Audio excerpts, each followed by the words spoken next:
আপনাদের সকলকে জানাই স্বাগত।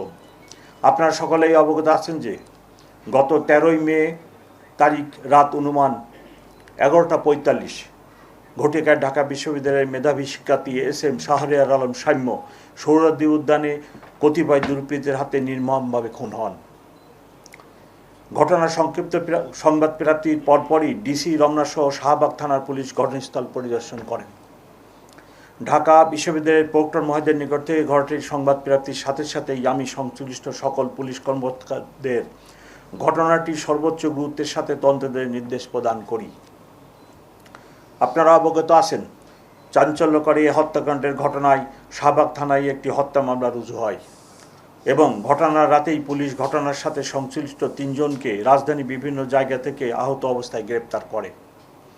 ঘটনাটির গুরুত্ব বিবেচনায় আমি নিবিড় তদন্তের স্বার্থে মামলাটি ডিবিতে স্থানান্তর করি।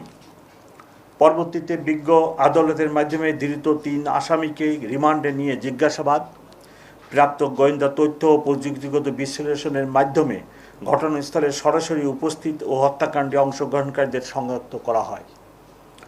আসামিদের গ্রেপ্তারের লক্ষ্যে কক্সবাজার, মুন্সিগঞ্জ ও ঢাকা মহানগরীর বিভিন্ন এলাকায় ডিবির একাধিক দল ধারাবাহিক অভিযান পরিচালনা করে এ সংক্রান্তে আরও 8 জনকে গ্রেপ্তার করে।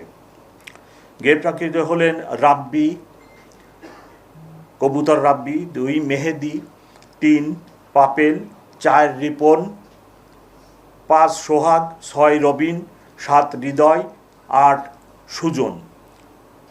সুজন সরকার। গ্রেপ্তারকৃত আসামি মেহেদির দেখানো মতে সোহরাওয়ার্দী উদ্যানের 3 নেতার মাজারের সন্নিকটে মাটি চাপা দিয়ে লুকিয়ে রাখা অবস্থায় হত্যাকাণ্ডে ব্যবহৃত 2টি সুইচ গিয়ার চাকু উদ্ধার করা হয়। গ্রেপ্তারকৃত আসামি ওয়ালটন আবারও মিলিয়নিয়ার অফারে ওয়ালটন ফ্রিজ কিনে আপনিও হয়ে যেতে পারেন মিলিয়নিয়ার।